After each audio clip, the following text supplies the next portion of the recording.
Hello बच्चों, स्वागत है आपका लेक्चर नंबर 4 में। हमारा मैंने बहुत देर कर दी है, लेकिन जैसा कि मैंने प्रॉमिस किया था कि लेक्चर्स आएंगे कंटिन्यूसली। आई होप कि आपने लास्ट 3 लेक्चर्स देख लिए हैं। So welcome back to our online platform that is Lannister Academy. अब पिछली क्लास में हम लोगों ने क्या क्या पढ़ लिया? नंबर ऑफ मोल से नंबर ऑफ पार्टिकल का क्या रिलेशन है, नंबर ऑफ मोल से वॉल्यूम एट एसटीपी का क्या रिलेशन है।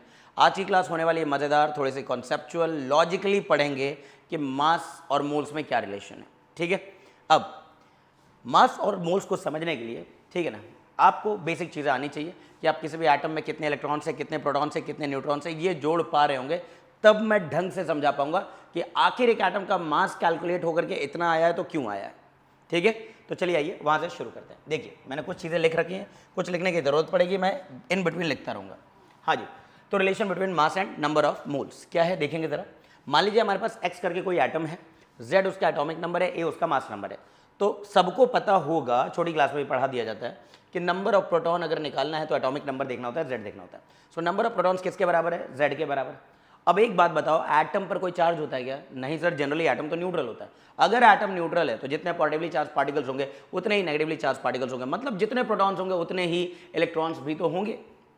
मतलब कि अगर एटॉमिक नंबर मुझे पता चल गया तो मुझे दो बातें पता चल गई कि उस एटम में प्रोटॉन कितने हैं, उस एटम में इलेक्ट्रॉन कितने हैं। एटॉमिक नंबर मान लेते हैं Z है, तो Z के बराबर ही प्रोटॉन होता है। भैया एटॉमिक नंबर को ही प्रोटॉनिक नंबर कहते हैं। तो प्रोटॉन्स कितने होंगे? Z के बराबर। इलेक्ट्रॉन्स भी कितने होंगे? Z के बराबर। अब न्यूट्रॉन कैसे निकालते हैं? तो हर टीचर बता देते हैं आपको, A माइनस Z के बराबर। A माइनस Z के बराबर, मतलब मास नंबर में से एटॉमिक नंबर को घटा दो, आपको मिल जाएगा कि नंबर ऑफ न्यूट्रॉन्स कितने हैं। अब देखो, जैसे एक एग्जांपल लिख दिया मैंने पहले, एल्यूमिनियम। अब एल्यूमिनियम का एटॉमिक नंबर कितना होता है? 13, और मास नंबर होता है 27। अच्छा, ये मास नंबर किसका नंबर है? तो शायद आप जानते होंगे कि मास नंबर उन पार्टिकल्स का नंबर है जिनकी वजह से एटम्स का मास कंसीडर होता है। और बचपन में छोटी क्लास में भी लिखवाया गया एक सेंटेंस है NCERT 11th NCERT 10th and 9th में कि the mass of an atom is centralised inside its nucleus. किसी भी एटम का जो मास होता है वो उसके केंद्र में केंद्रित होता है, उसके न्यूक्लियस में सेंट्रलाइज्ड होता है। और न्यूक्लियस के अंदर जो फंडामेंटल पार्टिकल्स हैं वो है न्यूट्रॉन एंड प्रोटॉन। तो कहने का मतलब जो मास नंबर है ना, वो उनका मास है, उनका नंबर है, सॉरी, जिनकी वजह से एटम का मास होगा। तो mass number is the sum of protons and neutrons, क्योंकि हम प्रोटॉन और न्यूट्रॉन की वजह से ही मास लेते हैं, क्योंकि सारे एटम का भार उसके न्यूक्लियस में सेंट्रलाइज है। और न्यूक्लियस के अंदर कौन है? Proton neutron. तो मास किसकी वजह से लेना है? प्रोटॉन न्यूट्रॉन की वजह से लेना है। तो ये mass number actually proton neutron का नंबर होता है। खैर, इतनी बात हो गई तो यहाँ आगे चलते हैं। इसका एटॉमिक नंबर है 13, तो इलेक्ट्रॉन्स कितने होंगे? 13 होंगे। जितने इलेक्ट्रॉन है उतनी प्रोटॉन भी होंगे, 13। और न्यूट्रॉन निकालने के लिए 27 में से घटा देना होगा 13। 27 में से 13 गया, कितना आ गया? 14। अब तुम खुद देखो ना, न्यूट्रॉन कितने हैं? 14। प्रोटॉन कितने हैं? 13। 14 और 13 मिला दोगे तो 27 हो जाएगा। तो मास नंबर तो खैर इन्हीं दोनों का नंबर है। बोलो आ रही बात समझ? अब मैंने जो बात अभी आपको समझाई है वो लिख भी दिया है कि mass of an atom is centralize inside its nucleus. तो किसी भी एटम का जो मास होता है उसके न्यूक्लियस में सेंट्रलाइज होता है। Mass of an atom is considered due to protons and neutrons. किसी भी एटम का जो मास होता है वो प्रोटॉन और न्यूट्रॉन की वजह से ही कंसीडर होता है, इलेक्ट्रॉन की वजह से कंसीडर नहीं होता है। क्यों नहीं होता अभी समझा दूंगा मैं। Electrons are considered to be massless with respect to protons and neutrons. Proton और न्यूट्रॉन के आगे इलेक्ट्रॉन का मास कंसीडर करने की कोई ज़रूरत नहीं है, ये बहुत ही नेग्लिजिबल होते हैं, इनको हटा सकते हैं। हालांकि structure of atom chapter number 2 में जब जाओगे तो वहाँ पर पढ़ाया जाता है कि प्रोटॉन और इलेक्ट्रॉन के मास में करीबन 1836 टाइम्स का फर्क है। Mass of a proton is 1836 times more then mass of electron. वो वहाँ डिराइव कर दूंगा मैं। अब एब्सोल्यूट मास क्या है? सर एब्सोल्यूट मास का मतलब एक सिंगल एटम का मास, जो जनरली हम लोग ग्राम में बताते हैं। तो मुझे अगर एब्सोल्यूट मास एटम का निकालना है तो हमें प्रोटॉन और न्यूट्रॉन का मास निकालना होगा, क्योंकि मैंने कहा कि सारा का सारा जो मास है वो प्रोटॉन और न्यूट्रॉन की वजह से कंसीडर होगा। अब अगले पेज पर देखते हैं और चीज़ों को और बेहतर समझने की कोशिश करते हैं। देखो, ये इस तरह का टेबल वैसे तो चैप्टर नंबर 2 में है, लेकिन मैं मूल कॉन्सेप्ट में ही जब मास वाला टॉपिक पढ़ाता हूँ तो बच्चों को एक नज़र इस पर डालने को कोशिश करता हूँ कि एक बार देख लें बच्चे। इलेक्ट्रॉन की अगर बात करें तो इलेक्ट्रॉन का मास होता है किलोग्राम में 9.11 इंटू 10 की पावर -31 kg। अब किलोग्राम में अगर मास मिल गया तो ग्राम में बदलने के लिए 1000 से मल्टीप्लाई करूंगा, 10 की पावर 3 से मल्टीप्लाई करूंगा, तो -31 और 10 की पावर 3 मिलकर के -28 आ जाएगा। तो 9.11 इंटू 10 की पावर -28 ग्राम भी लिख सकते हैं। अब उसी तरह से प्रोटॉन का मास कितना होता है 1.672 इंटू 10 की पावर -27 kg। ग्राम में बदलने के लिए 1000 से मल्टीप्लाई कर दिया 1.672 इंटू 10 की पावर -24 ग्राम, ये मास ग्राम में हो गया है। न्यूट्रॉन का भी मास देखो कितना होता है, ये होता है वैसे एग्जैक्ट अगर लिख दो मैं तो एनसीईआरटी में कुछ ऐसा लिखा होगा 1.674 इंटू 10 की पावर -27 kg। मतलब प्रोटॉन और न्यूट्रॉन के मास में बस ये थर्ड डेसिमल प्लेस पे फर्क आ रहा है, ये 1.672 है तो ये 1.674 है। मतलब कि न्यूट्रॉन थोड़ा सा ही ज़्यादा भारी है प्रोटॉन के मुकाबले, neutron is slightly heavier than proton. वरना हम कह सकते हैं कि अप्रॉक्सीमेटली जितना मास न्यूट्रॉन का है उतना ही मास प्रोटॉन का है। अब इन मासेस को देखो, अगर तुम 11वीं के बच्चे हो तो तुम जानते होगे, ठीक है ना, ये बहुत ही छोटे छोटे नंबर्स हैं और होने भी चाहिए। जो आपको प्रोटॉन, जो आपको न्यूट्रॉन दिख नहीं सकता है, वो छोड़ो, प्रोटॉन न्यूट्रॉन छोड़ो, आप एक एटम नहीं देख सकते हो तो उनका वजन भला कितना ही ज़्यादा आ जाएगा, बहुत कम आएगा। इसीलिए किलोग्राम में अगर आप इतने छोटे छोटे पार्टिकल का मास निकाल रहे हो तो ये बहुत ही नेग्लिजिबल आ रहा है, बहुत ही छोटे नंबर के फॉर्म में रिप्रेजेंट हो रहा है। तो कहने का मतलब कि इतने छोटे छोटे मास को किलोग्राम और ग्राम में एक्सप्रेस करना कोई बेहतर यूनिट तो नहीं है, बेहतर स्केल नहीं है कह लीजिए। तो आपको स्केल चेंज करना पड़ेगा और ऐसे छोटे छोटे पार्टिकल का मास किलोग्राम और ग्राम में ना बता करके हम बताते हैं एटॉमिक मास यूनिट में, एएमयू स्केल में बताते हैं। अब उस स्केल में कैसे जाते हैं मैं सिखा दूंगा, लेकिन अभी ये देखो कि अगर इसका मास मैं एएमयू में निकालता हूं तो इलेक्ट्रॉन का मास एएमयू स्केल पर कितना आता है 0.000545, और वही अगर मैं प्रोटॉन का मास देखता हूं तो वो आता है 1.00727। न्यूट्रॉन का भी मास प्रोटॉन के ही आसपास आएगा, चाहे स्केल कोई सी भी हो। ये कितना मास आ रहा है 1.00867। तो यहाँ पे भी दिख रहा है कि यहाँ थर्ड डेसिमल प्लेस पे अंतर आ रहा है, आना भी चाहिए। हालांकि राउंडिंग ऑफ का नियम अगर लगा दें तो राउंडिंग ऑफ में जनरली हम लोग डेसिमल के बाद 2 डिजिट तक कंसीडर करते हैं। तो अगर यहाँ डेसिमल के बाद 2 डिजिट तक कंसीडर करूँ तो मैं इसको 0 ही लिखूंगा, 0 एमयू। 0 लिखने का मतलब ऐसा नहीं कि एक्चुअली में 0 है, हाँ 0 है तो इन लोगों के रिस्पेक्ट में 0 हो गया, जो कि मैंने पहले ही बता दिया था कि इलेक्ट्रॉन का मास हम लोग कंसीडर नहीं करते हैं प्रोटॉन और न्यूट्रॉन के आगे, क्योंकि उनके मास में बहुत ज़्यादा डिफरेंस है, फ़र्क है। इलेक्ट्रॉन प्रोटॉन के आगे बहुत ज़्यादा कम मास रखता है, न्यूट्रॉन के आगे भी कम मास रखता है। खैर, इसको राउंड ऑफ करेंगे तो ये 1 एमयू हो जाएगा, इसको भी राउंड ऑफ करेंगे तो ये 1 एमयू हो जाएगा।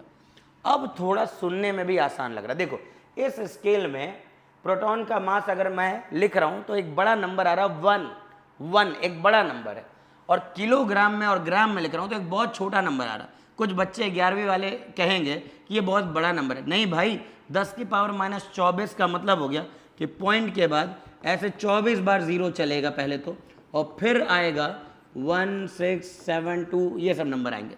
समझ रहे हो क्या? ये इतना छोटा है। तो किलोग्राम और ग्राम में इसको बोलना ठीक नहीं होगा, किलोग्राम और ग्राम में इसको मत बोलो तुम। इसको अगर तुम बोलना चाह रहे हो तो एएमयू में बोलो, बेहतर नंबर के फॉर्म में दिखेगा, एक बड़े नंबर के फॉर्म में दिखेगा। कोई मुझसे पूछे कि प्रोटॉन का मास क्या है तो अब ये वाला नंबर तो मैं भूल जाऊंगा 1.67 इंटू 10 के पावर -24, पर क्या नहीं भूलूंगा 1 एएमयू। मैं कह दूंगा 1 एएमयू होता है जी, 1 एटॉमिक मास यूनिट होता है। न्यूट्रॉन का मास कितना होता है मैं भी कह दूंगा अप्रॉक्सीमेटली 1 एएमयू। नहीं आई बात समझ? तो इसीलिए कई बार हमें स्केल को चेंज करना पड़ता है। कुछ नंबर्स को जो बहुत छोटे हैं उनको एक बड़े नंबर के फॉर्म में रिप्रेजेंट करने के लिए, या कुछ नंबर जो बहुत बड़े हैं उनको कई बार छोटे नंबर के फॉर्म में रिप्रेजेंट करने के लिए भी स्केल चेंज करना पड़ता है। इस टेबल का फायदा क्या हुआ सर? इस टेबल का फायदा है मैं वो चीज़ तुम्हें सिखाने जा रहा हूं जो जनरली टीचर्स 11th के बच्चों पर इस तरह से सिखाना पसंद नहीं करते, क्योंकि बच्चा डर जाता है ये सब क्या चल रहा है केमिस्ट्री में। लेकिन मैं मान के चल रहा हूं कि मैं अपने लेक्चर के द्वारा हर उस तरह के बच्चे को बेनिफिट पहुंचा पाऊंगा जो चाहे 11वीं का बच्चा हो, चाहे वो कंपटीशन की तैयारी कर रहा हो, चाहे किसी भी लेवल पे जाएगा। मैं 0 से शुरू करके अच्छे लेवल तक सोचना सिखा दूंगा अपने इसी लेक्चर में। बाद में स्पेसिफिक लेक्चर्स बनाऊंगा मैं कि हाँ जी, पहले ही बोल दूंगा ये सिर्फ ड्रॉपर्स वाले देखें, ये सिर्फ 11वीं वाले देखें, ये सिर्फ 12वीं वाले देखें, वैसा स्पेसिफिक लेक्चर बाद में। फिलहाल मैं जब इस पर पंक्चुअली काम कर रहा हूँ यूट्यूब पे, तो अब मैं वैसे लेक्चर को डिज़ाइन कर रहा हूँ अपने कि एक एक बच्चे तक बात मेरी पहुँच जाए। रिपीटर अगर है और इस कॉन्सेप्ट को जानता है, थोड़ा स्किप करके आगे देख लेना मैंने क्या पढ़ाया है। ठीक है जी, अब देखते आगे। इस टेबल से फायदा क्या मिला सर? इस टेबल से आपने मास ऑफ प्रोटॉन बता दिया जो कि लगभग मास ऑफ न्यूट्रॉन के बराबर है। और वो कितना है सर? मास ऑफ प्रोटॉन या मास ऑफ न्यूट्रॉन अगर राउंड ऑफ कर दे तो 1.67, पूरा टेबल इधर आ गया जी, शिफ्ट कर देता है ना।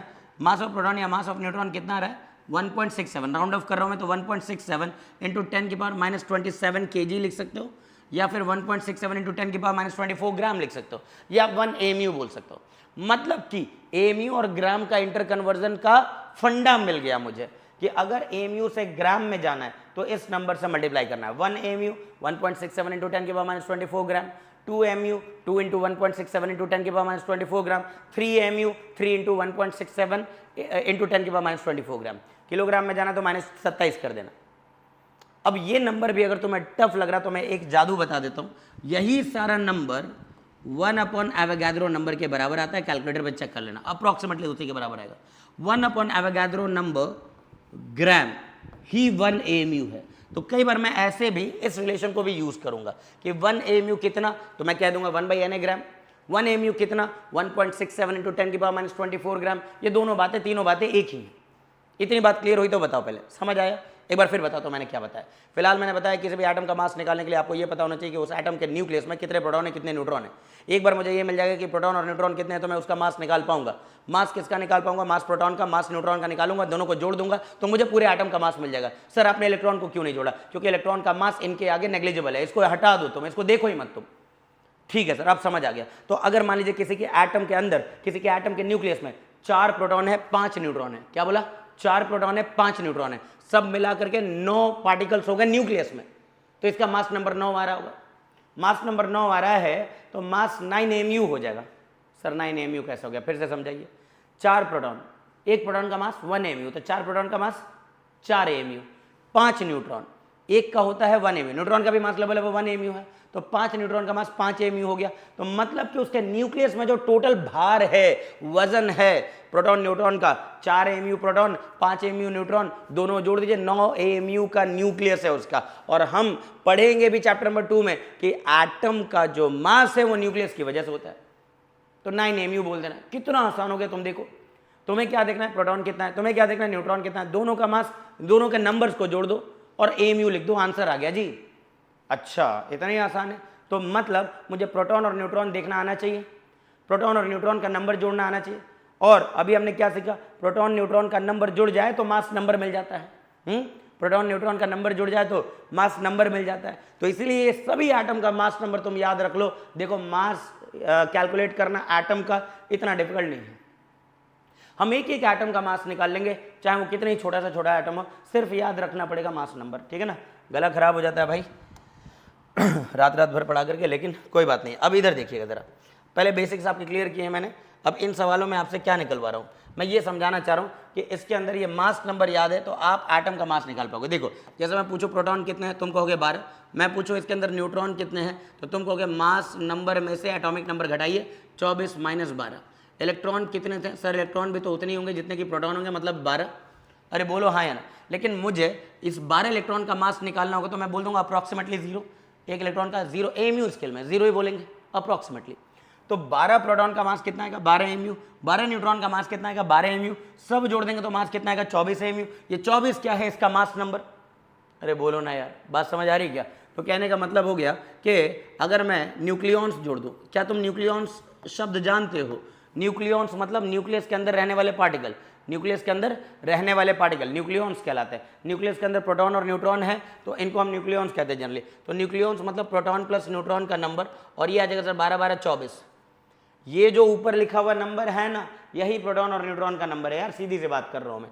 इधर भी कंफर्म कर लेते हैं एक बार और लिख करके। Proton 18, electron 18, neutron 40 minus 18। अरे 40 माइनस 18 मतलब 22।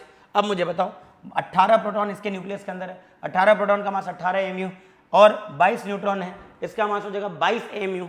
अब मैं पूछूं कि अगर इसका तुम न्यूक्लियॉन काउंट कर लो, न्यूक्लियॉन्स मतलब सर प्रोटॉन प्लस न्यूट्रॉन जोड़ना है मुझे, प्रोटॉन प्लस न्यूट्रॉन जोड़ना है। तो प्रोटॉन न्यूट्रॉन जोड़ेंगे तो कितना हो जाएगा बताओ? प्रोटॉन कितने हैं? 18, न्यूट्रॉन कितने हैं? 22, सब मिला दो तो कितने आ गए?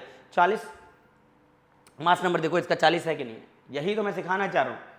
एक एक पार्टिकल जोड़ ले तो अच्छी बात है, लेकिन मास निकालने के लिए सारे पार्टिकल नहीं जोड़ने हैं। मास निकालने के लिए प्रोटॉन न्यूट्रॉन जोड़ने हैं, और प्रोटॉन न्यूट्रॉन का नंबर किसके बराबर है? मास नंबर के ही बराबर है। तो यहाँ से हम लोग मास निकाल सकते हैं। बोलो आ रही बात समझ? तो हम यहाँ से निकालेंगे एटॉमिक मास। तो अगर मैं एटॉमिक मास निकाल लूँ किसका? एक आर्गन एटम का, तो मुझे बताओ अगर एक आर्गन एटम का मास निकालना है तो देखो 18 प्रोटॉन का मास हो गया 18 mu और 22 न्यूट्रॉन का मास हो जाएगा 22 mu, तो सब मिलाकर के कितना आ जाएगा 40 mu आ जाएगा। तो हमने एक एटम का मास निकाल लिया कि ये 40 mu के बराबर होगा। सिमिलरली यहाँ पर देखिए आप, अगर मैं यहाँ से आपसे पूछता हूँ कि what will be atomic mass of magnesium, magnesium का एटॉमिक मास कितना हो जाएगा सर? मैग्नीशियम का एटॉमिक मास मतलब 12 प्रोटॉन का मास 12 mu और 12 न्यूट्रॉन का मास मतलब 12 mu, सब मिलाकर के 24 mu। बोलो आ रही बात समझ, कंफ्यूज नहीं होना है। अब सीधे टॉपिक पर आ जाओ, है ना। जब कॉन्सेप्ट समझ चुके हो तो अब ज़्यादा टाइम मत लो। ये तो मैंने बेसिक्स बनाने का मेरा अपना तरीका था कि बच्चे को बताऊं कि आखिर मास mu में बता रहे तो क्यों बता रहे, समझे। अब यहाँ पर जैसे इसका मास नंबर क्या है 23, तो अगर कोई पूछता है मुझसे मास ऑफ सिंगल सोडियम एटम, एक सोडियम एटम का मास बता दो, एक सोडियम एटम का मास, तो हम इसका मास नंबर देखेंगे वो है 23 और आगे mu लिख देंगे, खत्म हो गया जी। और ये सिंगल एटम के मास को एटॉमिक मास कहा जाता है। तो बाई चांस कोई पूछा एटॉमिक मास ऑफ सोडियम बताओ, आंसर कहना 23 mu। अब यहाँ पर इसका अगर कोई पूछता है मुझसे कि what will be the mass of single hydrogen atom, एक छोटे से हाइड्रोजन एटम का मास बताइए, तो हम कहेंगे 1 mu। क्या बोलेंगे 1 mu। 1 mu is the mass of the single hydrogen atom. अब देखो एक कंक्लूजन तक पहुंच गए हैं। इस कंक्लूजन में क्या सिखाया गया, अगर कोई एटम का सिंबल है Z और A, X सिंबल है, Z एटॉमिक नंबर है, A मास नंबर है, तो प्रोटॉन प्लस न्यूट्रॉन जोड़ के कितना आ जाना चाहिए? A के बराबर आ जाना चाहिए सर। बोलो हाँ या ना, मानते हो? प्रोटॉन न्यूट्रॉन को जोड़ के किसके बराबर आ जाएगा? A के बराबर आ जाएगा, मास नंबर के बराबर आ जाएगा। और जब मास एक एटम का निकालना है, मतलब एटॉमिक मास निकालना है, तो इन्हीं प्रोटॉन इन्हीं न्यूट्रॉन का मास निकालना है। मतलब कि इस A के बराबर, मतलब जितने प्रोटॉन न्यूट्रॉन आए हैं उसका मास निकालना है, और AMU में आंसर दे देंगे तो हो जाएगा AMU। कई बार वो कहता है नहीं, तुम एक एटम का मास अगर AMU में बता रहे हो तो उसी एक एटम का मास ग्राम में निकाल के दो। निकाल लेंगे जी, क्योंकि मुझे सिखाया गया था अभी थोड़ी देर पहले कि 1 AMU की जो वैल्यू है वो 1/Na ग्राम है, 1/Na ग्राम। बोलो आ रही बात समझ। तो 23 AMU को मैं लिख सकता था 23/Na ग्राम। क्या लिख सकता हूँ बोलो? 23/Na ग्राम। अब ऑप्शन में ढूंढूंगा मैं कि 23/Na है कि नहीं है तो ठीक है, नहीं है तो इसको कन्वर्ट करना पड़ेगा। इसको कन्वर्ट करने के लिए क्या किया जाए? 23/Na को मैं क्या लिख सकता हूँ? देखो हम जानते हैं कि ये जो 1/Na है ये 1.67 इंटू 10 की पावर -24 के भी बराबर होता है। तो 23/Na को लिख सकता हूँ मैं 23 इंटू 1.67 इंटू 10 की पावर -24 ग्राम। अब जो आंसर आ जाएगा यही सही आंसर है। इसको एब्सोल्यूट मास बोल सकते हो। इतनी बात समझ आ रही कि नहीं आ रही? जैसे यहाँ पर what is mass of a single hydrogen atom 1 AMU, या फिर आप ग्राम में आंसर देना चाह रहे हो 1/Na ग्राम। ऑप्शन में देखा 1/Na ग्राम है तो ठीक है, नहीं है तो 1/Na की वैल्यू रख दी मैंने 1.67 इंटू 10 की पावर -24 ग्राम। ये इसका फाइनल आंसर हो जाएगा। समझ आने लगी ये बात तो बता दो। अरे हाँ है ना, कमेंट सेक्शन पर बताओ समझ आ रही कि नहीं आ रही है। समझ गए? अब देखो, अब सारे कॉन्सेप्ट और बेहतर क्लियर हो जाएंगे, ठीक है ना। अब मैंने यहाँ पर लिखा हुआ है कि कैलकुलेट करो एब्सोल्यूट मास कितना है। एब्सोल्यूट मास का मतलब होता है एक एटम का मास जो कि ग्राम में बताना होता है। अब मेरी बात को समझो, मैं तीनों स्केल में बताऊंगा। अब कार्बन का आपको मास नंबर याद है तो अच्छी बात है। कार्बन का मास नंबर होता है 12, मैग्नीशियम का मास नंबर होता है 24, एल्यूमिनियम का मास नंबर होता है 27। अब जिन बच्चों को मास नंबर नहीं याद होता है उनको थोड़ी सी दिक्कत आएगी यहाँ पर, इसलिए मैं अगले स्लाइड पर सभी एटम के मास नंबर मैंने लिख भी दिए हैं ताकि आगे दिक्कत ना हो। स्क्रीनशॉट ले लेना भाई। हाइड्रोजन का मास नंबर है 1, कैल्शियम का मास नंबर है 40 और नियोन का मास नंबर होता है 20, आयरन का मास नंबर होता है 56, हीलियम का मास नंबर होता है 4 और बेरिलियम का मास नंबर होता है 9। मैंने जानबूझ के मास नंबर ही लिखा है, एटॉमिक नंबर से कोई खास मतलब नहीं है जब एटम का मास निकाल रहे हो तो। अब कोई कहे आपसे कि what will be the mass of carbon atom, just 1 carbon atom, तो बेहतर होगा मैं AMU में बोलूँ। पर अब वो जिद पे अड़ जाए कि क्यों AMU में बता रहे हो, तुम ग्राम में बताओ। तो मुझे पता है 1 AMU 1/Na ग्राम है तो 12 AMU जो होगा वो 12/Na ग्राम हो जाएगा। अब ऑप्शन में ढूंढा ये भी नहीं था, तो 12/Na ग्राम को हम ऐसे भी तो लिख सकते हैं कि 12 इंटू 1/Na, और 1/Na की वैल्यू क्या है 1.67 इंटू 10 की पावर -24 ग्राम। देखो मैं एक आध ही सॉल्व करूंगा यहाँ पर ताकि आप कॉन्सेप्ट पिक करें और उसके बाद बाकी ट्राई करें। अब इसको जब आप सॉल्व करेंगे तो ये आ जाएगा 20.04 इंटू 10 की पावर -24 ग्राम। ये इसका फाइनल आंसर हो जाएगा। ये जो आपने मास निकाला है एक कार्बन एटम का ग्राम में, इसको एब्सोल्यूट मास कहा जाता है। अब आ जाओ यहाँ पर, मान लो एल्यूमिनियम एटम की बात कर रहे हैं। कोई कह रहा है what will the mass of single aluminium atom, एक छोटे से एल्यूमिनियम एटम का वजन बताइए, तो हम क्या कहेंगे 27 AMU। ये ज़्यादा बेहतर है कहना और आसान भी है, जल्दी आंसर भी आ गया। लेकिन तुम्हारे टीचर कह रहे नहीं तू एमयू में क्यों बता रहा भाई, इसको ग्राम में बदल। तो मैं कहूँगा ठीक है सर, 1 एमयू होता है 1/na ग्राम, तो 27 एमयू होगा 27/na ग्राम। अब देखेंगे कि सर खुश हुए कि नहीं हुए। तो अब इस 27/na को 27 इंटू 1/na की वैल्यू, सर 1/na की वैल्यू है 1.67 इंटू 10 की पावर -24 ग्राम। सर इसको मल्टीप्लाई कर दीजिए, ये आएगा जी 45.09 इंटू 10 की पावर -24 ग्राम। तो मल्टीप्लाई करके देखना, इतना ही आना चाहिए उम्मीद है। ठीक है, यही आएगा। ठीक है, समझ गया क्या? अब आगे चलते हैं। अब इस वाले में जैसे इनको भी सॉल्व करना चाहो, इनको भी सॉल्व करना चाहो, अपने आप करके और कमेंट सेक्शन पे तुम बताओ कि मैं तुम्हें बता रहा हूँ जिसका बताने को, तुम हीलियम आइटम का बताने जी। तुम कमेंट सेक्शन पे कौन सा बताओगे? हीलियम का बताना। चलो अब आगे चलते हैं। अब देखो, कैलकुलेट द मास ऑफ। अब यहाँ पर और भी क्वेश्चन प्रैक्टिस कराने के लिए दिए हैं, लेकिन इस टॉपिक को समझने से पहले मुझे एक पेज ऐड करके कुछ कॉन्सेप्ट देना चाहिए। वो कॉन्सेप्ट सीखते हैं जरा। देखो बच्चों, इतना सीखा है तो अब इसको भी सीखो। मान लीजिए मेरे पास है ना सिंगल कार्बन एटम है, सिंगल कार्बन एटम है, ठीक है जी। एक सिंगल कार्बन एटम लिया गया और कहा गया कि इसका मास बताइए। बता देंगे, अभी अभी कैलकुलेट भी किया है सर, जस्ट अभी तो कैलकुलेट किया है। एक सिंगल कार्बन एटम का मास निकालना है सर। आपको पता है इसका मास नंबर होता है 12। मैंने कहा हाँ पता है मुझे, इसका मास नंबर 12 होता है। तो इसका मतलब हो गया कि जब इसका मास मैं निकालूंगा, ठीक है ना, mass of just single carbon atom, just 1 carbon atom, तो बेहतर तो होता है सर मैं 12 एमयू बोलूँ, लेकिन आप ग्राम में मांगेंगे तो मैं ये काम कर लूँगा। अभी अभी बोला गया 1 एमयू 1/na ग्राम है, तो 12 एमयू किसके बराबर है? 12/na ग्राम है। समझ गया इतना? ये किसका मास निकाला गया? सिंगल कार्बन एटम का।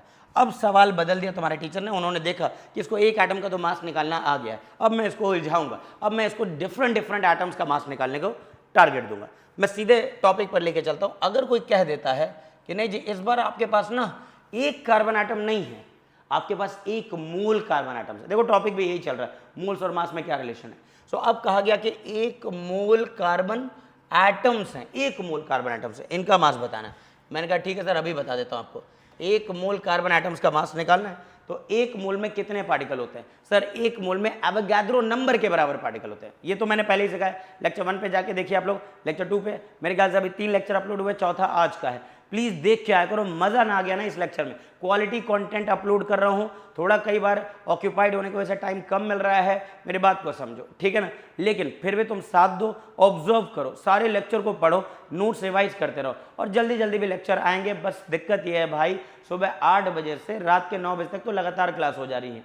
आ रही बात समझ? 3 drop batch, morning batch, evening batches, तब जाके थोड़ा वक्त निकाल रहा हूँ। और क्यों निकाल रहा हूँ वक्त? इसलिए नहीं कि मेरे को ऑनलाइन ज़्यादा फेमस होना है या ये वो, नहीं भाई, सीधी सी बात है, कई बच्चों का रिक्वेस्ट है, उनके रिलेटिव्स दूर दूर के हैं, लेकिन मेरा लेक्चर नहीं देख पाते, तो उनके लिए ये काम कर रहे हैं। अब देखिए इधर ध्यान से, एक मोल कार्बन एटम्स की अगर मैं बात करता हूँ, तो एक मोल कार्बन एटम का वजन निकालने का मतलब है कि हमें कैलकुलेट करना है mass of Avogadro number times carbon atoms. क्या मुझे एक कार्बन एटम का वजन निकालना ना, कितने? एक मोल, और एक मोल में कितने पार्टिकल हैं? एवोगाड्रो नंबर के बराबर। तो हमें निकालना है mass of Avogadro number times carbon atoms, ठीक है सर। इसका मतलब हो गया कि एवोगाड्रो नंबर को सर मल्टीप्लाई कीजिए mass of single carbon atom से, mass of single carbon atom से। तो ठीक है सर, मल्टीप्लाई कीजिए, एवोगाड्रो नंबर को मल्टीप्लाई करूंगा एक कार्बन एटम के मास से। अब एक कार्बन एटम का मास तो सर 12 mu होता है। हाँ, अगर ऑप्शन में ये दिख गया तो बहुत अच्छी बात है, 12 NaAMU लिखा है तो ये भी सही है। लेकिन अक्सर मैं तुम्हें बताऊं, जब भी वो मूल्स देगा ना, तो मास जो निकालना होता है ग्राम्स में निकालना होता है, जनरली ग्राम्स में निकालना होता है। और मज़ा भी आएगा जब इसको तुम ग्राम में बदलोगे। देखो 12 mu कितना होता है, बोलो 12 mu कितना होता है? 12/na ग्राम। रख दो इसको, यहाँ तो Na है ही, और 12 mu को मैंने क्या रख दिया? 12/na ग्राम रख दिया जी। क्या फ़ायदा मिला मुझे? Na से Na कैंसिल हो गया सर, और ये आंसर कितना आ गया? 12 ग्राम। लो भैया, जादू हो गया ये तो।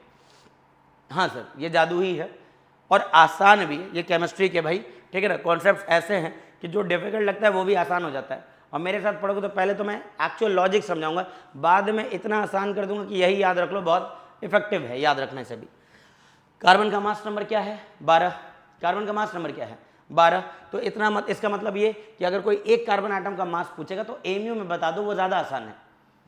तो एक कार्बन आइटम का मास कितना बताएंगे? 12 mu, ये ज़्यादा आसान है।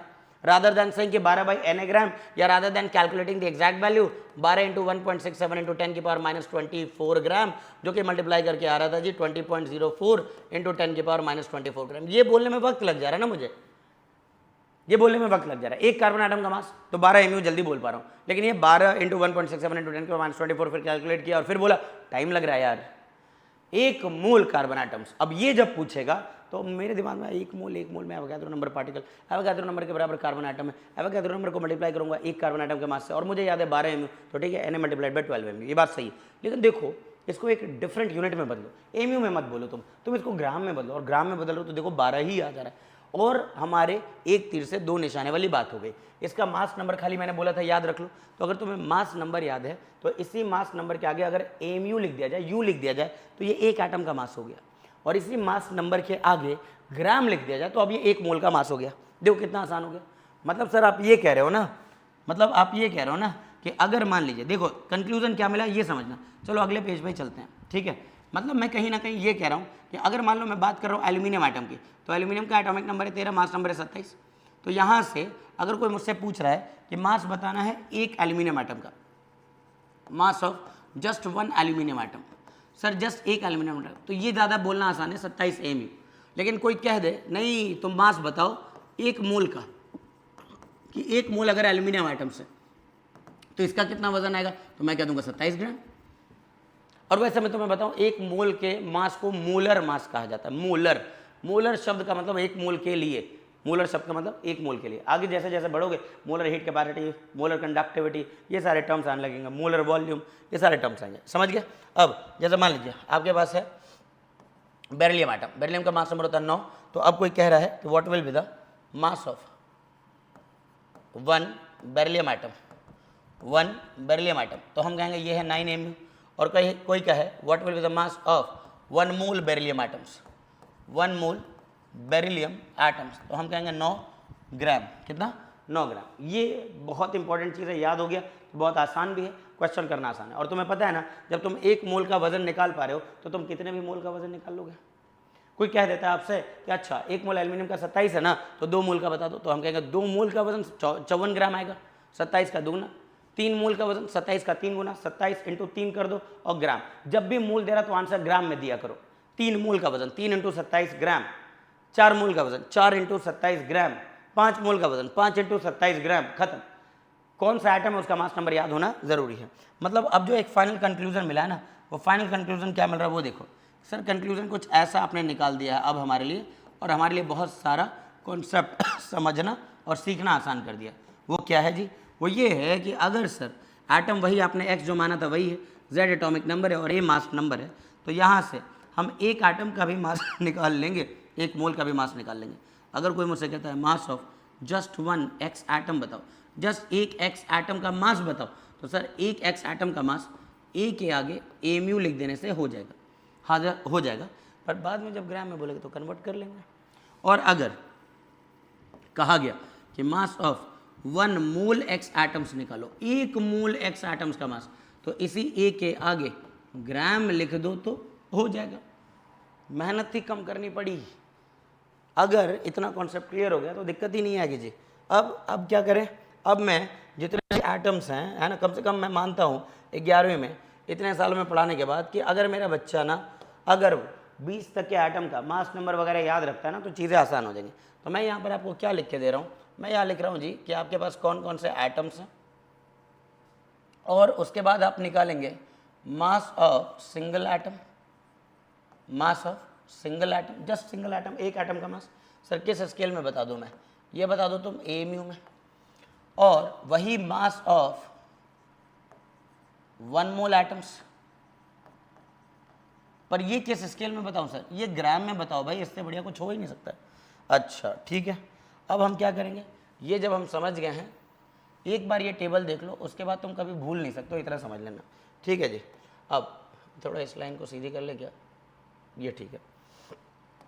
अब समझिए, जैसे हमारे पास हाइड्रोजन से ही शुरू करेंगे, वही बेहतर है। हाइड्रोजन, फिर आता है जी हीलियम, फिर आता है लिथियम, फिर आता है बेरिलियम, फिर आता है बोरॉन, फिर आता है कार्बन, नाइट्रोजन, ऑक्सीजन, फ्लोरीन और नियॉन।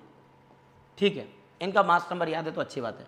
हाइड्रोजन का मास नंबर 1 है, हीलियम का है 4, लिथियम का है 7, बेरिलियम का है 9, बोरॉन का है 11। एक्सेप्टेड आइसोटोप्स की बात कर रहा हूँ मैं, ठीक है ना, मोस्ट अबंडेंट आइसोटोप्स का ही लिख रहा हूँ मैं, हालांकि इनके दूसरे आइसोटोप्स भी होते हैं। कार्बन 12, नाइट्रोजन 14, ऑक्सीजन 16, फ्लोरीन 19 और नियॉन का 20। सो ये मैंने मास नंबर लिख दिया। मास नंबर लिखने से तो चीज़ें आसान हो जा रही हैं, और मास नंबर याद होना भी बच्चों बहुत ज़रूरी है। आप तो अपने कॉपी पे पहले पेज पे ज़रूर लिख के रखें, और स्टडी टेबल है आपके पास तो वहाँ एक जगह लिख करके 20 तक के एलिमेंट का मास नंबर चिपका लीजिएगा। मैं 20 लिखूंगा अभी आपके सामने, ठीक है ना। अब मास ऑफ सिंगल आइटम बताना है तो एक सिंगल हाइड्रोजन आइटम का मास है 1 AMU, एक सिंगल हीलियम आइटम का मास है 4 AMU, एक सिंगल लिथियम आइटम का मास है 7 AMU, एक सिंगल बेरिलियम आइटम का मास है 9 AMU, एक सिंगल बोरॉन आइटम का मास है 11 AMU, एक सिंगल कार्बन आइटम का मास है 12 AMU, एक सिंगल नाइट्रोजन आइटम का मास है 14 AMU, एक सिंगल ऑक्सीजन आइटम का मास है 16 AMU, एक सिंगल फ्लोरीन आइटम का मास है जी 19 AMU, और एक सिंगल नियॉन आइटम का मास है 20 AMU। देखो AMU में बताना कितना आसान। हाँ, क्या हम AMU को नहीं कन्वर्ट कर सकते हैं ग्राम में? कर लेंगे सर। अभी अभी आपने सिखाया 1.67 × 10⁻24 से मल्टीप्लाई कर दो, या फिर Na से डिवाइड कर दो। अब ग्राम में बदलना है ना, इसको नहीं बदलना है। क्या एक एटम के मास को ग्राम में? ना, कितने को? एक मोल को। और एक मोल में क्या सिखाया गया? मास नंबर के आगे ग्राम लिख दो। तो अब एक मोल हाइड्रोजन आइटम है तो मास आएगा 1 ग्राम, एक मोल हीलियम एटम्स हैं तो मास आएगा 4 ग्राम, एक मोल लिथियम एटम्स हैं तो 7 ग्राम। बोलो आ रही बात समझ? देखो लायन बोला है मैंने, तुमने लियोन सुन लिया तो अलग बात है जी, ठीक है। अब इधर आगे देखो, अब बेरिलियम की बात करूं तो बेरिलियम 9 ग्राम, ठीक है ना, बोरॉन 11 ग्राम, ठीक है ना, कार्बन 12 ग्राम, और एक मोल नाइट्रोजन आइटम 14 ग्राम, एक मोल ऑक्सीजन आइटम 16 ग्राम का वजन, एक मोल फ्लोरीन आइटम 19 ग्राम का वजन, और एक मोल नियॉन आइटम्स का 20 ग्राम का वजन। यहाँ नाइट्रोजन आइटम था जी, ठीक है ना। इतनी बात क्लियर हो गई? जल्दी बताइए। अब इसके बाद के भी 10 एटम्स को देख लेते हैं फटाफट, है ना। बताइए इसके बाद कौन कौन से आते हैं? नियॉन के बाद आते हैं सर सोडियम, फिर आता है सर मैग्नीशियम, फिर आएगा एल्यूमिनियम, फिर आएगा silicon, phosphorus, sulphur, chlorine, argon, potassium and calcium. बोलो आगे बात सुनो। अब इसमें इसका मास नंबर पता होना चाहिए। यह है 23, यह है 24, यह है 27, यह है 28, यह है 31, यह है 32, यह है 35.5, और यह है 40, और यह है आपका 39, और लास्ट वाले का भी होता है 40। ये मैंने लिख दिया। क्या अब इस वाले टेबल को आप कंप्लीट कर लेंगे?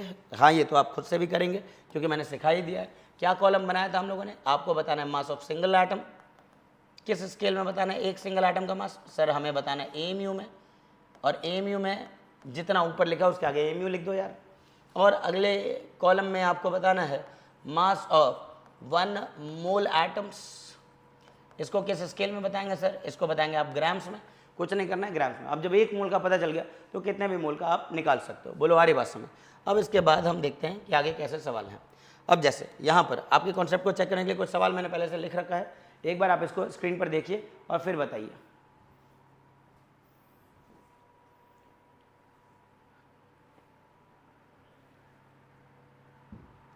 मेरे ख्याल से ट्राई कर लिया होगा, और अगर आपने ट्राई कर लिया तो आप अपने आंसर्स को मैच कीजिएगा, ठीक है जी। ओके, सिंगल हीलियम आइटम का मास बताना है। सर एक हीलियम आइटम का मास, सर हीलियम का आपने मास नंबर 4 लिखवाया तो आंसर हो जाएगा 4 AMU, ठीक है ना। अब बोल नहीं रहा है कि किस में बताना है। बाई चांस अगर ये ग्राम में बोलेगा, मान लो ये कुछ नहीं बोला तो AMU में भी बता दिया मैंने। अब ऑप्शन देखूंगा अगर ऑब्जेक्टिव के लिए तैयारी कर रहा हो तो हो सकता है इसको ग्राम में बदलना पड़े। तो 4 मल्टीप्लाइड बाई 1.67 × 10⁻24 ग्राम। कई बार केजी में पूछता है तो -27 कर देना। अब ये आंसर आ जाएगा जी 6.68 × 10⁻24 gram. Single carbon atom, sir single carbon atom का वजन आ जाएगा 12 AMU। इसको ग्राम में बदलना है तो बदल लेना, 12/Na ग्राम लिख देना। आ रही बात समझ? ठीक है ना, या फिर 12 को मल्टीप्लाई कर देना। अब समझ आ गया होगा। सिंगल एल्यूमिनियम आइटम, सर इसका आंसर है 27 AMU। ये बोलना ज़्यादा आसान है। 1 मोल हीलियम आइटम, सर 1 मोल हीलियम आइटम का वजन आ जाएगा 4 ग्राम। नहीं समझ रहे हो? 1 mole carbon atom mass number होता है 12, तो सीधे आंसर आ जाएगा 12 ग्राम। 1 मोल कार्बन आइटम का वजन 12 ग्राम। 1 मोल एल्यूमिनियम आइटम, सर इसका मास नंबर 27 है, तो सीधे आंसर आ जाएगा 27 ग्राम। तुम खुद बताओ तुमसे सवाल होने लगे या नहीं होने लगे? अब 2 टॉपिक क्लियर कर लो। एक होता है एटॉमिक मास और एक होता है ग्राम एटॉमिक मास। हाँ, मैं इस बता दूं कि जो ग्राम एटॉमिक मास है इसी को आप मोलर मास ऑफ एटम्स भी कह सकते हो। ये एटम का ही क्या है? ये एटम का मोलर मास है, मतलब 1 मोल का मास है। 1 मोल एटम के मास को आप ग्राम एटॉमिक मास भी कह सकते हो, आप इसको चाहो तो मोलर मास भी कह सकते हो। अब समझते ज़रा, एटॉमिक मास नाम से समझ आ रहा है, atomic mass is the mass of single atom. एक सिंगल एटम के मास को एटॉमिक मास कहा जाएगा। कुछ ना बोले तो इसको एमयू में ही एक्सप्रेस किया जाता है। तो मैंने लिखा it is the mass of the single atom which is generally measured in MU scale. इसकी यूनिट यू लिख देते हैं हम, यू का मतलब यूनिफाइड मास है। जैसे इतना कुछ पढ़ाने के बाद भी अगर तुम ये सब नहीं लिख पा रहे हो भाई, तो मतलब अभी और डेप्थ में पढ़ना चाहिए, बार बार इसको रिवाइज करो। एटॉमिक मास ऑफ हीलियम कितना है? 4 mu। लिथियम का एटॉमिक मास कितना है? 7 mu। बेरिलियम का एटॉमिक मास कितना है? 9 mu। कैल्शियम का एटॉमिक मास कितना है? 40 mu। अब यहाँ क्या पूछ रहा है? यहाँ ग्राम एटॉमिक मास। अच्छा, ग्राम एटॉमिक मास क्या है? It is the mass of 1 mole atoms which is generally measured in grams. तुमने यही देखा कि जब मैं 1 मोल का मास निकालूँ तो वो ग्राम में बताना बेहतर है। अब इसकी सर यूनिट क्या है? तो बच्चे कहेंगे इसकी यूनिट तो ग्राम है। थोड़ा दिमाग लगाओ, ये कितने मोल के लिए डिफाइन हुआ है? एक स्पेसिफाइड अमाउंट के लिए डिफाइन हुआ है, 1 मोल के लिए डिफाइन हुआ है, तो इसके यूनिट में पर मोल तो लिखा हुआ आना चाहिए। कोई चीज़ अगर 1 लीटर के लिए डिफाइन होती है तो पर लीटर लिखा हुआ आता है। 1 सेकंड के लिए डिफाइन हो रहा है तो पर सेकंड। नहीं समझ रहे हो? तो कहने का मतलब हो गया कि ये 1 मोल के लिए डिफाइन हुआ है तो इसकी यूनिट ग्राम पर मोल है। ये बच्चे कई बार भूल जाते हैं, है ना, कि यूनिट क्या है। तो याद रखिएगा इसकी यूनिट है gram per mole. Unit of the gram atomic mass या molar mass is gram per मोल, जबकि यूनिट ऑफ मोलर मास या सिर्फ एटॉमिक मास। अभी हम एटम पे बात कर रहे हैं, मॉलिक्यूल पे बात नहीं कर रहे। मैं मॉलिक्यूल पे भी बात करके आपको दिखा दूंगा, ठीक है ना, लेकिन पहले इसके बारे में हम लोग बात कर लेते हैं पूरी तरह से। तो आ गया कि ग्राम एटॉमिक मास हीलियम का क्या होगा? तो आंसर होगा 4 ग्राम पर मोल। 4 ग्राम पर मोल खुद ही कह रहा है, 1 मोल हीलियम होगा तो 4 ग्राम का वजन हो जाएगा। लिथियम का कितना होता है? 7 ग्राम पर मोल, मतलब 1 मोल अगर लिथियम है तो 7 ग्राम का वजन होगा। 1 मोल बेरिलियम है तो 9 ग्राम का वजन होगा। तो gram atomic mass of beryllium is 9 gram per मोल।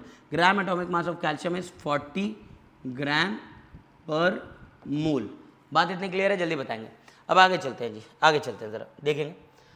अब ये टेबल फिर से मैंने एक जगह लिख दिया है ताकि आपको दिक्कत ना हो जब मैं सवाल कराऊँ तो, ठीक है जी। अब जैसे सवाल क्या है देखते हैं ज़रा, सवाल क्या है हमारे पास। मैंने कहा कि calculate the mass of, calculate the mass of, इनका मास निकालेंगे आप लोग, जिन जिन पार्टिकल का मैं यहाँ पर नाम ले रहा हूँ। ये सामने रहेगा तो बहुत, है ना, अच्छा हो जाएगा कि आप क्वेश्चन कर पाएंगे हाथों हाथ, ठीक है। अब देखिए, कैलकुलेट द मास ऑफ, पहला कोई कह रहा है सिंगल मैग्नीशियम एटम, एक सिंगल मैग्नीशियम एटम, और उसने यूनिट भी बोल दिया एमयू में बता दो। तो ये तो सबसे ही आसान काम हो गया। इसका आंसर हो जाएगा क्या, बोलो? एक सिंगल मैग्नीशियम एटम का मास एमयू में बताना है, तो आंसर हो जाएगा जी 24 एमयू, ठीक है। अब उसने कहा कि आप सिंगल मैग्नीशियम एटम का वजन ही निकालेंगे, लेकिन इस बार आप ग्राम स्केल में निकाल के देंगे, ठीक है। ये भी हम लोग सॉल्व कर लेंगे। एक सिंगल मैग्नीशियम एटम का वजन लेकिन ग्राम में, तो ठीक है। एक सिंगल मैग्नीशियम एटम का वजन 24 एमयू होता है, उसको ग्राम में बदलने के लिए 24/Na भी लिखा हुआ है, तो अच्छी बात है, यही आंसर सही है। वरना इसको कन्वर्ट किया जाएगा कैसे? 1/Na की वैल्यू से मल्टीप्लाई करके 1.67 इंटू 10⁻24 ग्राम। तो ये मल्टीप्लाई करके कितना आ जाएगा? ये आ जाएगा 40.08 इंटू 10⁻24 ग्राम, इतना हो जाएगा।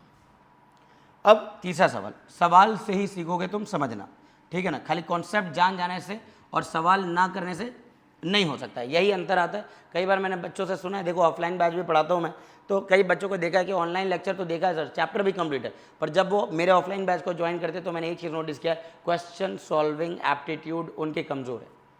क्वेश्चन पे काम करना है, क्वेश्चन। तो मैं क्वेश्चन से ही सिखाता हूँ जनरली, आपको भी यूटिलाइज करूँगा। आप खाली लेक्चर मेरा मत देखें, सवाल जहाँ जहाँ दे रहा हूँ, जितना जितना दे रहा हूँ, इसको देखो और कॉपी पे प्लीज़ लिखो। अच्छा, मेरे साथ पढ़ने का एक और नियम है कि जैसे ऑफलाइन में है, क्या पता ऑनलाइन में आप इससे बेहतर तरीका ढूंढ लें। ऑफलाइन में जनरली मैं बच्चों को बोलता हूँ कि लिखो नहीं, बस सुनो मुझे ध्यान से, और जब मैं क्वेश्चन करूँ तब तुम क्वेश्चन करो। तो इसी तरह से आप ऑनलाइन अगर मेरे लेक्चर के थ्रू पढ़ रहे हैं ना, तो कहीं अगर मैं सवाल लिख के बोल रहा हूँ ना, इसको ट्राई करो, तो सच में उसको वीडियो को रोक के ट्राई किया करो और फिर मैच कर लो भाई, समझ रहे हो क्या? तब उसका फ़ायदा पहुँचेगा तुम्हें। अब देखो सवाल आ गया कि सिंगल मैग्नीशियम एटम का ही मास बताइए, लेकिन इस बार केजी में बताइए। तो ये कोई बड़ी बात नहीं है किलोग्राम में बताना, है ना। किलोग्राम में बताने का मतलब है कि ग्राम में तो हमने निकाल ही लिया, ये आंसर है। तो किलोग्राम में इसको 1000 से और डिवाइड करेंगे तो 40.08 इंटू 10⁻27 kg इसका आंसर हो जाएगा।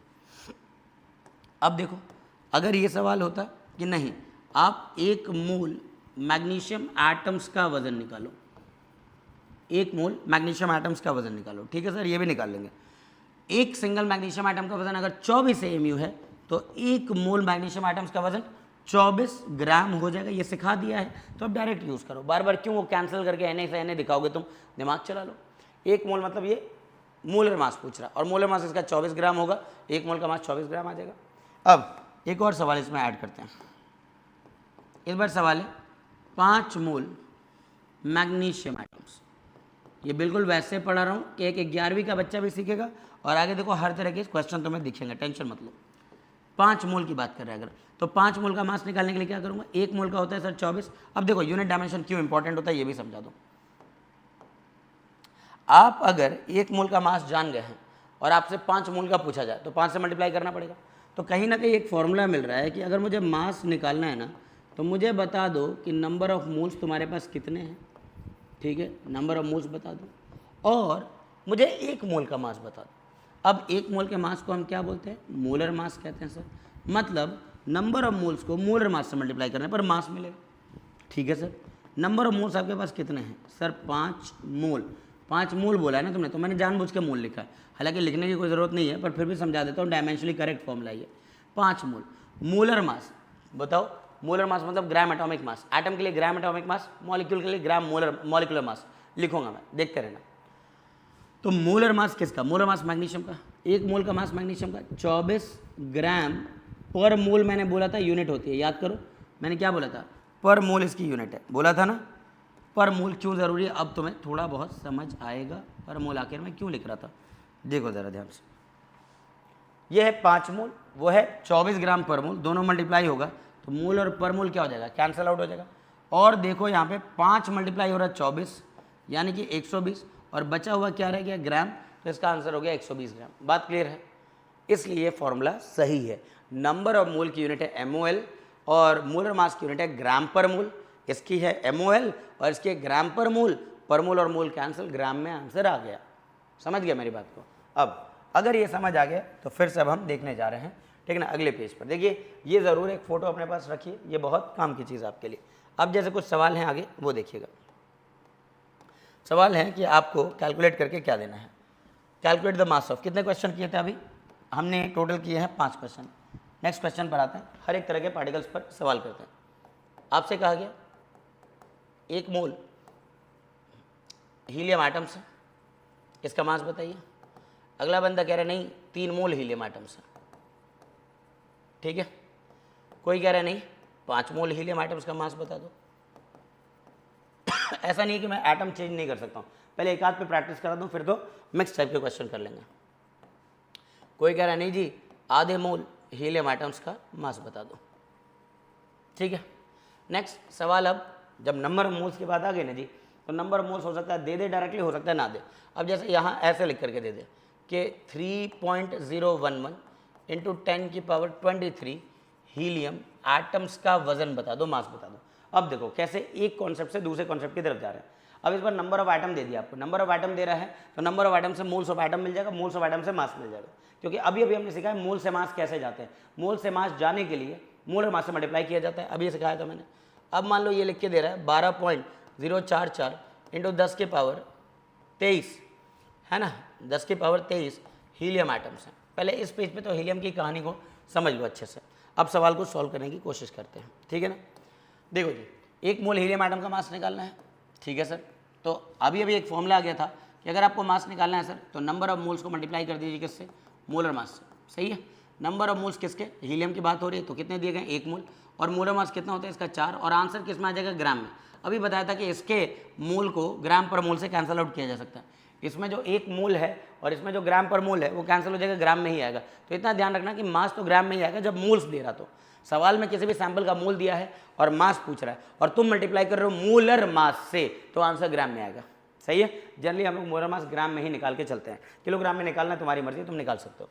अब यहाँ पर आ जाओ, यहाँ पर मास निकालना है फिर से 3 मोल के लिए, तो मास ऑफ 3 मोल्स, सेंटेंस लिख करके चलना चाहें तो ऐसे लिखो, mass of 3 mole helium atoms will be equals to 3 multiplied by 4, और आंसर हो गया ग्राम में 3 चौके 12। इसमें अगर हम लोग चले तो हम निकाल रहे हैं mass of 5 mole helium atoms, 5 mole helium atoms का मास कितना आएगा 5 × 4 ग्राम, 5 × 4 ग्राम, 5 × 4 ग्राम मतलब 20 ग्राम। अरे बोलो हाँ है ना, ये समझ आ गया क्या? अगले सवाल का जवाब नीचे कमेंट में दे दो। इधर देख लेते हैं ज़रा।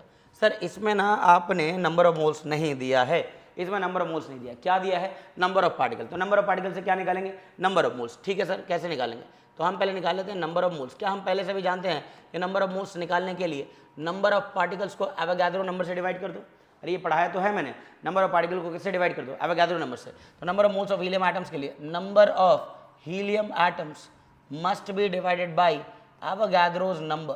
नंबर ऑफ हीलियम एटम्स कितने हैं 3.011 इंटू 10⁻23 डिवाइडेड बाई 6.022 इंटू 10⁻23। ये कैंसिल और ये 1/2 हो गया, मतलब आधे मोल्स दिए गए थे यार, आधे मोल्स। मतलब सर इसका आंसर और इसका आंसर सेम आ रहा होगा, ये भी तो आधे ही मोल है। मतलब अब यहाँ से मास निकालेंगे हम लोग, मास ऑफ आधे मोल हीलियम एटम्स निकाल रहे हो तुम। तो आधे मोल हीलियम एटम्स का मास निकालने के लिए इसके नंबर ऑफ मोल्स को मोलर मास से मल्टीप्लाई कर दो। नंबर ऑफ मोल्स कितने हैं 0.5 और मोलर मास कितना होता है 4 और आंसर ग्राम में लिख दो, आंसर आ गया 2 ग्राम। अगर तुम्हारी इतनी स्पीड बढ़ गई ना कि इन नंबर्स को पहचान रहे हो तुम, इन नंबर को, तो ये नंबर देखते ही तुम्हें समझ आ गया ये 2 मोल है और 2 मोल हीलियम एटम का मास 8 ग्राम आ जाएगा। बस इस तरह से अगर जिस दिन करना आ गया तो तुमने केमिस्ट्री के बहुत सारी चीज़ों को सीख लिया। बोलो आ रही बात समझ? इतनी बात समझ आ गई है। अब एक छोटा सा कॉन्सेप्ट और देता हूँ, ठीक है ना। पहले तो कुछ क्वेश्चन इस पर कर लो जो मैंने अभी तक सवाल करा, उसके आगे कितने हैं 11 सवाल हैं। 12वां सवाल क्या है कि आपको कैलकुलेट करना है इनका मास, ठीक है ना। 9.033 इंटू 10⁻24 दिया, ध्यान रख लेना 24 मान लो हीलियम एटम्स ही हैं, इसका आंसर बताना है आपको, ठीक है ना। ये प्रैक्टिस के लिए क्वेश्चन लिख रहा हूँ मैं। नेक्स्ट अगर मान लीजिए आपका ये सवाल आ गया है कि 1.2044 इंटू 10⁻24 कैल्शियम एटम्स हैं, तो इनका वजन कितना आ रहा है ये बताना है।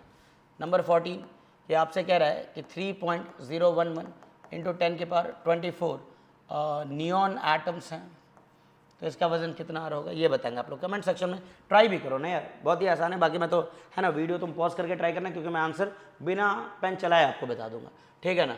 जब मैं सवाल खुद ही लिख रहा हूँ तो जाहिर सी बात है आंसर भी मैं निकाल ही लूँगा। 21 दिया हुआ है यहाँ पर, 6.022 इंटू 10⁻21 कौन सा आइटम दिया हुआ है आर्गन आइटम्स दिए हुए हैं। अब इनका आपको वजन निकाल के देना है। सीधा फंडा क्या निकल गया है, मोल्स मिल जाए तो मास मिल जाएगा, मोल्स को मोलर मास से मल्टीप्लाई कर देना। अब वीडियो पॉज करके ट्राई करो। अब देखो मैं इसका आंसर थोड़ी देर में बता रहा हूँ, ठीक है। चलो आ जाओ। ये कितना लिखा हुआ है 9.033 इंटू 10⁻24, मतलब ये कितने मोल्स के बराबर हो गया, ये हो गया होगा 15 मोल के बराबर। आ रही बात समझ, ये 10⁻23 होता ना तो 1.5 मोल आता, ये 15 मोल है। तो 15 मोल हीलियम एटम का मास 15 इंटू 4 ग्राम, 15 इंटू 4 ग्राम 60 ग्राम इसका वजन आ जाएगा। 12.044 इंटू 10⁻23 है, अगर ध्यान से देखोगे तो, ध्यान से देखो, इसका एक 10 इसको दे दो तो ये 12.044 हो जाएगा और 10⁻23 हो जाएगा। एवोगाड्रो नंबर से डिवाइड करोगे तो 2 बार में, तो ये 2 मोल है। 2 मोल का वजन कितना आ जाएगा 2 इंटू 40 बोले तो 80 ग्राम इसका वजन आ जाएगा। इसी तरह से आप लोग इन दोनों का आंसर कमेंट सेक्शन में दे देना। अब थोड़ा सा एक सवाल में थोड़ा सा ट्विस्ट और डाला जा सकता है, जैसे नंबर ऑफ पार्टिकल नहीं दे रहा, वॉल्यूम एट एसटीपी किसी गैस का दे रहा है, मोनोएटॉमिक गैस का सॉरी, क्योंकि मैं जो अभी सवाल करा रहा हूँ उसमें सिर्फ एटम्स रख रहा हूँ, मॉलिक्यूल नहीं रख रहा हूँ। मान लो किसी ने कह दिया आपसे कि सर 2.24 लीटर्स आर्गन गैस रखी गई है। तो सभी बच्चे जान रहे हैं कि आर्गन गैस में बहुत सारे आर्गन के एटम हैं। सबसे पहले मेरा टारगेट तो होगा नंबर ऑफ मोल्स निकालने। अब इसलिए तो मैं पिछले 1-2 लेक्चर में ये बोला था कि जितने भी सवाल आते हैं ना वो 22.4 के मल्टीपल आते हैं जनरली जब आप वॉल्यूम एट एसटीपी वाला कॉन्सेप्ट डील करते हो तो, और जितने भी नंबर ऑफ पार्टिकल के सवाल होते हैं वो एवोगाड्रो नंबर के मल्टीपल होते हैं। तो सबसे पहले number of moles of argon निकाल लो। कैसे सिखाया गया है, वॉल्यूम एट एसटीपी देखो लीटर्स में और इसको डिवाइड कर दो किससे 22.4 से। लीटर पर मोल इसकी यूनिट होती है, जैसा कि तुम्हें पहले ही बताया गया, लीटर पर मोल इसकी यूनिट होती है। खैर वॉल्यूम एट एसटीपी कितना दिया गया 2.24, डिवाइड किससे कर दिया तुमने 22.4 से, ये आ गया 0.1 मोल। तो बेसिकली अब ये सवाल ये हो गया कि 0.1 मोल आर्गन एटम का वजन कितना आता है। तो number of moles of argon तो तुमने निकाल लिया है, number of moles of argon निकाल लिया तुमने, ठीक है। अब यहाँ से आपको मास निकालना था, तो मास ऑफ आर्गन गैस निकालोगे तो number of moles of argon को उसके मोलर मास से मल्टीप्लाई कर दो। नंबर ऑफ मोल्स हमने निकाला है जी 0.1 और मोलर मास इसका होता है कितना 40 और आंसर आ गया 4 ग्राम। आंसर आ गया कितना 4 ग्राम। मेरे ख्याल से ये बात समझ आ गई होगी। ठीक है जी, ये हो गए एटम्स पर सवाल।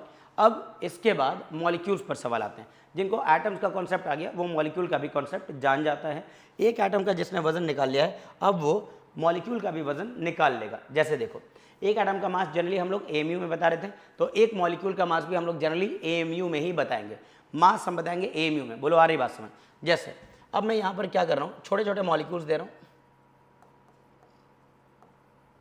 और इन मॉलिक्यूल्स का आपसे कहूँगा कि इनका मॉलिक्यूलर मास बताओ। क्या बताओ जी, मॉलिक्यूलर मास। एटम के लिए क्या टर्म था, एटम के लिए टर्म था एटॉमिक मास जो कि एएमयू में था। मॉलिक्यूल्स के लिए क्या टर्म होगा, मॉलिक्यूलर मास, जिसको हम किस में बताएंगे, एएमयू में ही बताएंगे, एएमयू में ही बताएंगे। और जिस तरह से वहां मैंने बोला था एक मोल एटम्स को के मास को मोलर मास ऑफ एटम कह सकते हो, तो एक मोल मॉलिक्यूल्स के मास को मोलर मास ऑफ मॉलिक्यूल कह सकते हो। या फिर वहां हमने ग्राम एटॉमिक मास कहा था तो इसको हम ग्राम मोलर मास कह सकते हैं। ठीक है ना, यहां पर क्या लिखेंगे हम लोग, ग्राम मोलर मास, या सिंपली आप कह दो molar mass of atom. Molar mass of atoms, molar mass of atoms निकालेंगे। इसकी यूनिट क्या होती है जी, ग्राम पर मोल, जैसा मैंने बता दिया है। सही है, आओ टाइम वेस्ट किए बिना पहले इसको समझ लो, उसके बाद तुम समझो। मास वाले टॉपिक पे भी तुम्हारा कमांड हो चुका है वैसे।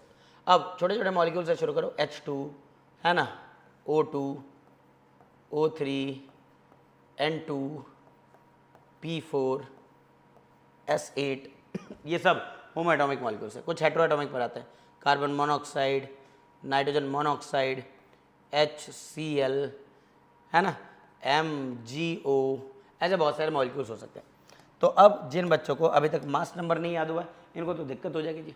एक हाइड्रोजन आइटम का मास होता है 1 mu। यहाँ पर देखो H2 में दो हाइड्रोजन आइटम है, तो 1 + 1 कर दोगे तो 1 + 1 कर दो या 1 × 2 कर दो, तो इससे आपको आंसर मिल चुका होगा। इनका थोड़ा कलर चेंज कर दिया जाए। ठीक है, तो एक हाइड्रोजन आइटम का मास है 1 mu, तो दो हाइड्रोजन आइटम का मास हो जाएगा 2 mu। मैं डायरेक्ट लिख रहा हूँ, समझना मेरी बात को। एक ऑक्सीजन आइटम का होता है 16, तो दो आइटम का हो जाएगा 32 mu। एक ऑक्सीजन आइटम का होता है 16, तो 3 का हो जाएगा 48 mu, 48 mu हो जाएगा। एक नाइट्रोजन आइटम का होता है 14, तो 2 का हो जाएगा 28 mu। एक फॉस्फोरस का होता है 31, तो 31 का 4 गुना कर दो तो 124 mu। एक सल्फर का कितना होता है, एक सल्फर का सर आपने लिखवाया 32, तो 32 का 8 गुना कर दो 256। एक कार्बन का होता है सर 12 और एक ऑक्सीजन का होता है 16, दोनों को मिलाकर के एमयू में बोलेंगे क्योंकि आप सिर्फ एक मॉलिक्यूल की बात कर रहे हो, तो ये आंसर आ जाएगा 28 amu. Next NO, no nitrogen का होता है 14 और 16 मिला देंगे तो 30 एमयू। हाइड्रोजन का होता है 1 और क्लोरीन का 35.5 मिला देंगे तो 36.5 एमयू। क्या एमयू को ग्राम में बदल सकते हैं, हाँ सर 1/Na ग्राम। मतलब अगर सवाल ये होता है कि एक हाइड्रोजन, एक सिंगल हाइड्रोजन मॉलिक्यूल का मास बताओ, तो हम तो कहेंगे 2 mu, लेकिन ऑप्शन ढूंढा तो 2 mu नहीं लिखा हुआ है, ग्राम में था, तो 2/Na ग्राम। ये भी ढूंढा नहीं था तो उसको मल्टीप्लाई कर दो 1.67 × 10⁻24 से, आ जाएगा आंसर 2 × 1.67 × 10⁻24। इस वाले में चलेंगे तो ये कितना आ जाएगा, मैग्नीशियम का 24, ऑक्सीजन का 16, 40 mu। ग्राम मोलर मास की अगर बात करें तो हम लिखेंगे 2 ग्राम आएगा एक मोल के लिए, 2 ग्राम पर मोल। एक मोल हाइड्रोजन गैस का वजन 2 ग्राम, एक मोल ऑक्सीजन गैस का वजन 32 ग्राम पर मोल, वैसे तो इसकी यूनिट बनेगी। नेक्स्ट ओजोन की बात करें तो 48 ग्राम पर मोल, 48 ग्राम पर मोल। N2 की बात करें तो 28 ग्राम पर मोल। P4 की बात करें तो 124 ग्राम पर मोल। S8 की बात करें तो 256 ग्राम पर मोल।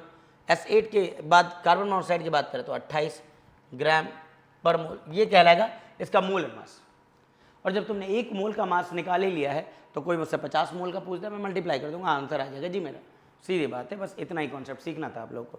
उसके बाद सवाल आप कोई सा भी कर दोगे, तो ये हो जाएगा 30 ग्राम पर मोल। पर इतना ध्यान रख लेना कि मास ग्राम में होना चाहिए। खेलने वाला तुम्हारे साथ खेल जाएगा, मास माइक्रोग्राम में दे देगा, मिलीग्राम में दे देगा, किलोग्राम में दे देगा, सेंटीग्राम में दे देगा, तो इसको कन्वर्ट कर लेना, पहले ग्राम में आ जाना, ठीक है ना।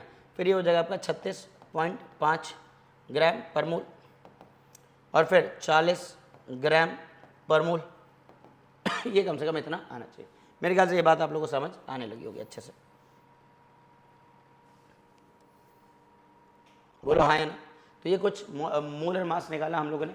मोलर मतलब 1 मोल के लिए, मॉलिक्यूलर मास जो कि 1 मॉलिक्यूल के लिए निकाला है। बोलो वारी भाषा में मॉलिक्यूलर मास क्या है? The mass of a single molecule generally expressed in MU. ठीक है, अब सवाल कैसे हो सकते हैं ये देख लेते हैं ज़रा। जैसे अभी तो कुछ मॉलिक्यूल्स मैंने दिए हैं ना, देखो इस वीडियो को एंड कर रहा हूँ मैं ये कुछ सवाल दे करके, इनका मॉलिक्यूलर मास और मोलर मास निकाल के लाना। हालांकि मॉलिक्यूलर मास और मोलर मास डिजिट वाइज तो सेम होगा, न्यूमेरिकल वैल्यू तो इनकी सेम होगी, सिर्फ यूनिट अलग होगी कि मॉलिक्यूलर मास की यूनिट होगी एमयू, मॉलिक्यूलर मास की यूनिट होगी एमयू और मोलर मास की यूनिट होगी ग्राम पर मोल। बोलो आ रही बात समझ, देख रहे हो जरा ध्यान से। तो मान लीजिए इन मॉलिक्यूल्स का आपको निकालने को मैंने दिया है CO2 CH4 C2H6 C2H4 C2H2, कुछ नाम भी बता रहा हूँ, कार्बन डाइऑक्साइड है, मीथेन है, इथेन है, ये इथीन है, ये इथाइन है। इथीन को ही इथाइलिन कहते हैं और इथाइन को एसिटाइलिन कहते हैं, ध्यान रखना। CH C6H6 लिख लो, बेंजीन। ठीक है, इसके अलावा जैसे मॉलिक्यूल्स हो गए आपके कैल्शियम ऑक्साइड, आपके मॉलिक्यूल्स हो गए NaOH सोडियम हाइड्रोक्साइड, NaOH। ठीक है जी, आपके पास हो गया N2 लाफिंग गैस, ठीक है ना, NO2 nitrogen dioxide, NO nitrogen monoxide, इसको नाइट्रिक ऑक्साइड भी कहते हैं, लाफिंग गैस को नाइट्रस ऑक्साइड भी कहते हैं। ग्लूकोज ले लो C6H12O6, सुक्रोज ले लो C12H22O11, हो जाएगा ये सब। यूरिया NH2CONH2, यूरिया का भी मॉलिक्यूलर मास। कुछ ऑर्गेनिक मॉलिक्यूल में एसिड्स में चलते हैं, एसिटिक एसिड, फॉर्मिक एसिड, ठीक है। अल्कोहल फैमिली में आ जाओ, मेथनॉल CH3OH, CH3OH कैलकुलेट करके बताओगे कि CH3OH का कितना आ रहा है। Ethanol C2H5OH। इसके अलावा मान लीजिए हमारे पास है ऑक्सैलिक एसिड H2C2O4, इसके बाद है sulphur dioxide, sulphur trioxide H2SO4, ठीक है, Na2SO4।